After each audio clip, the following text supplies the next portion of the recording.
Hello അസ്സലാമലൈക്കും. ഇപ്പൊ ഇതൊക്കെ കഴിഞ്ഞ് എല്ലാവരും റെസ്റ്റിലൊക്കെ ആയിരിക്കും അല്ലേ. നമ്മൾ ഉണ്ടാക്കാൻ പോകുന്നുണ്ടല്ലോ, നമുക്ക് എന്ത് ചോറായിക്കോട്ടെ പത്തിരി ആയിക്കോട്ടെ നമ്മൾ മലയാളികൾ ഉണ്ടാക്കുന്ന എല്ലാ ഡിഷിന്റെ കൂടെയും കഴിക്കാൻ പറ്റിയൊരു കറിയാണ്. രാവിലെ കഴിക്കാം, ഉച്ച കഴിക്കാം, രാത്രി കഴിക്കാം. അപ്പോൾ ഒരു കറി ഉണ്ടാക്കിയാൽ മതി. അങ്ങനത്തെ ഒരു ചിക്കൻ സ്റ്റൂ റെസിപ്പി കേട്ടോ.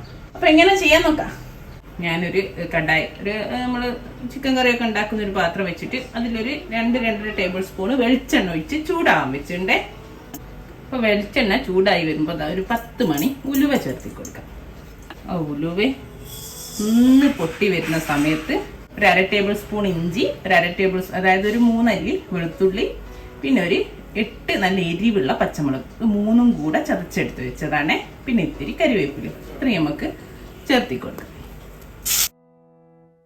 ഇഞ്ചിന്റെ വെളുത്തുള്ളിന്റെ ഒക്കെ ഒരു പച്ചമണം മാറി ആ ഒരു സമയത്ത് ഇതാ ഒരു മീഡിയം സൈസ് സവാള കേട്ടോ, നല്ല തിന്നായിട്ട് അരിഞ്ഞതാണ്, ചേർത്തി കൊടുക്കാം.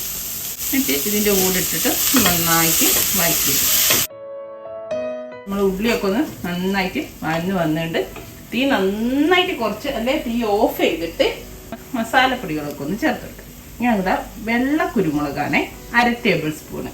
ഇപ്പോൾ വെള്ള കുരുമുളക് തന്നെ വേണമെന്നൊന്നുമില്ല, ഇല്ലെങ്കിൽ നിങ്ങൾ സാധാരണ കുരുമുളക് ചേർത്തിക്കോളൂ കേട്ടോ.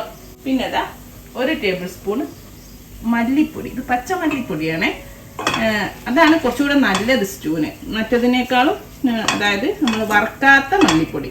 നോർമലി സ്റ്റൂവിൽ മഞ്ഞൾപ്പൊടി ചേർക്കാറില്ല, പക്ഷെ മട്ടനിലും ബീഫിലൊന്നും ഞാൻ ചേർക്കാറില്ല. ചിക്കനിൽ എനിക്ക് ആ ഒരു കളറ് ഭയങ്കര വൈറ്റ്, ചിക്കനൂടെ വൈറ്റ് ആയി കിടക്കുമ്പോൾ ഒരു മാതിരി ഫീൽ ചെയ്യും. വേണ്ടാത്തവർ ചേർക്കണ്ട. ഞാനൊരു 1/4 ടീസ്പൂൺ മഞ്ഞൾപ്പൊടി ചേർക്കുന്നുണ്ട് കേട്ടോ. അപ്പൊ നല്ലൊരു കളറ് കിട്ടാൻ വേണ്ടിയിട്ടാണ്. ഞാൻ ഇതിലേക്ക് ഇതാ 500 ഗ്രാം നല്ല ക്ലീൻ ചെയ്തിട്ട് ചിക്കന് ഒരു ടീസ്പൂണ് ചെറുനാരങ്ങ നീര് പുരട്ടി വെച്ചതാണ്, അത് ഇതിലേക്ക് ചേർത്തി കൊടുക്കട്ടെ. അതേപോലെ ഇതിന്റെ കൂടെ തന്നെ ഞാൻ ഒരു 1/2 കഷ്ണം, ഒരു പകുതി പൊട്ടാറ്റോ കട്ട് ചെയ്ത് വെച്ചിട്ടുണ്ട്. ഇതുപോലെ ചതുര കഷ്ണങ്ങളാക്കി, അധികം വലുതുമല്ല എന്നാൽ അധികം ചെറുതുമല്ല, ആ രീതിയിൽ കട്ട് ചെയ്ത് വെച്ചിട്ടുണ്ട്. ഇനി ഈ മസാലൻ്റെ കൂടെ ഇതെല്ലാം കൂടെ നമുക്ക് മിക്സ് ചെയ്തെടുക്കാം. ആദ്യം നമ്മൾ ഒന്നും ഒഴിക്കുന്നതിൻ്റെ മുന്നേ തന്നെ ഒക്കെ വഴറ്റി നമ്മൾ ചിക്കൻ്റെ കളറൊക്കെ കണ്ടോ മാറിയിട്ട് ഒരു വെള്ള കളറായി വന്നിട്ടുണ്ട്. ഈ ഒരു സമയത്ത് നമുക്ക് ഉപ്പ് ചേർത്തി കൊടുക്കാം. കുറച്ച് ഉപ്പ് ചേർത്തി കൊടുക്കാം, പിന്നെ വേണേൽ ലാസ്റ്റ് നോക്കിയാൽ മതി ചെയ്യുക. ഇനി ഇതിലേക്ക് ഇതാ ഒരു 2 കപ്പ് 2ആം പാലാണ്, അരമുറി തേങ്ങയുടെ, വലിയൊരു തേങ്ങയുടെ പകുതി, അരമുറി തേങ്ങയുടെ 2ആം പാലാണ്. 1ആം പാല് തമ്പാൽ ഫസ്റ്റ് പാൽ ഞാൻ ലാസ്റ്റ് വയ്ക്കാൻ വേണ്ടി മാറ്റി വെച്ചിട്ടുണ്ട്. ഇനി നമുക്കിതൊന്ന് അടച്ച് വെച്ചിട്ട് ഇതിൽ കിടന്ന് ഈ 2ആം പാലിൽ കിടന്നിട്ട് ഈ ചിക്കനൊക്കെ ഉരുളക്കിഴങ്ങൊക്കെ ഒന്ന് വെന്ത് വരട്ടെ കേട്ടോ. നമ്മുടെ ചിക്കനൊക്കെ ഇപ്പം അത്യാവശ്യം നന്നായിട്ട് വെന്തുണ്ട്.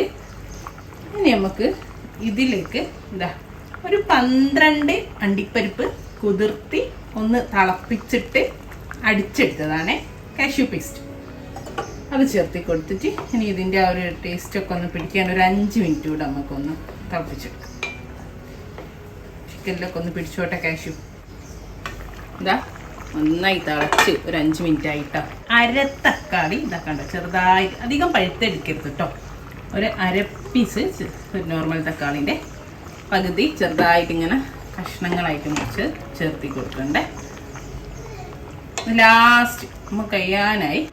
ഈ ഒരു സമയത്ത് നിങ്ങൾക്ക് ഉപ്പ് നോക്കാം, എരിവ് നോക്കാം, വേണമെങ്കിൽ കുറച്ച് കുരുമുളകോ ഒരു പച്ചമുളകോ ഒക്കെ ചേർത്തി കൊടുക്കാം. ഇനി ഭയങ്കര തിക്കായി പോയിൻ്റെ കറി എനിക്ക് തോന്നൊന്നും വെക്കുമ്പോൾ ഒരിക്കലും തിക്കാവില്ല, കാരണം നമ്മൾ അത്രയല്ല ചേർന്നിട്ടുള്ളൂ, തേങ്ങാപ്പാലും അല്ലേ. അപ്പോൾ നല്ല തിക്കാൻ തോന്നുമെങ്കിൽ ഈ ഒരു സമയത്ത് നിങ്ങൾക്ക് കുറച്ച് ചുടുവെള്ളം ചേർത്തി കൊടുക്കും. ചുടുവെള്ളം മാത്രമേ ചേർത്തി കൊടുക്കാവേ.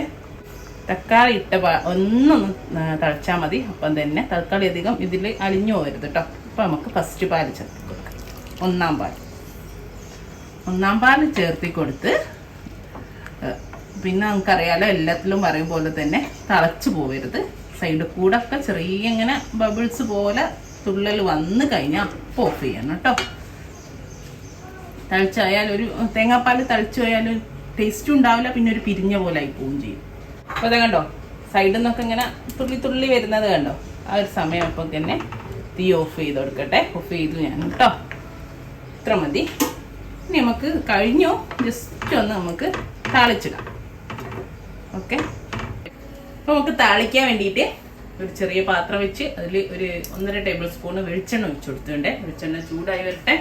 4 ചുള ചെറിയ ഉള്ളി നമ്മൾ തിളയ്ക്കാൻ എടുക്കല്ലേ എപ്പോഴും വറവിടാൻ. ഇത് ചൂടായ വെളിച്ചെണ്ണയിലേക്ക് ഇട്ട് കൊടുക്കും. കൂടെ തന്നെ കുറച്ച് കരിവേപ്പിലയും ചേർത്തി കൊടുക്കും. അത് നമുക്ക് നന്നായിട്ട് വഴറ്റി മുരിച്ചെടുക്കാം കേട്ടോ. നമ്മുടെ ചെറിയുള്ളിയൊക്കെ നന്നായിട്ട് മുരിഞ്ഞ് വരുന്നുണ്ട്. ആ ഒരു സമയത്ത് ഒരു ഇത്തിരി മല്ലിയില, ഒരു പിടി മല്ലിയില ഇവിടെ ചേർത്തി കൊടുക്കുന്നുണ്ട്. അതിൻ്റെ ഒന്നൊന്ന് മിക്സ് ചെയ്തിട്ട് നമുക്ക് തീ ഓഫ് ചെയ്യും. തീ ഓഫ് ചെയ്തു. ഒരു നുള്ള് ഗരം മസാല ഇട്ട് നുള്ള ഉണ്ടാവുക ഇതിലെ നമ്മളെ കറിയിലേക്ക് ഒഴിച്ചു കൊടുക്കും. നല്ലൊരു മണം വരും കേട്ടോ നമ്മൾ ഈ മല്ലിയിലയും ഗരം മസാലയും കൂടി ഈ വറവിലേക്ക് അങ്ങോട്ട് ചേർക്കുമ്പോൾ. അപ്പോൾ നമുക്ക് ഒഴിച്ചു കൊടുക്കേ.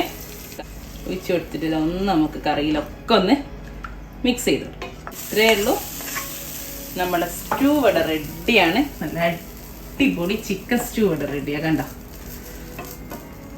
എല്ലാവർക്കും അറിയാമല്ലോ, കത്തിരി ആയാലും വെള്ളപ്പായാലും പൊറാട്ട ആയാലും നെയ്ച്ചോ ഒരുവിധം നമ്മൾ മലയാളികൾ ഉണ്ടാക്കുന്ന എല്ലാ ഡിഷിനും പോകുന്ന ഒരു കറിയാണ്. അപ്പം ഇൻഷാ അല്ലാഹ് നല്ലൊരു വീഡിയോ ആയിട്ട് നമുക്ക് വീണ്ടും കാണാം. Thank you.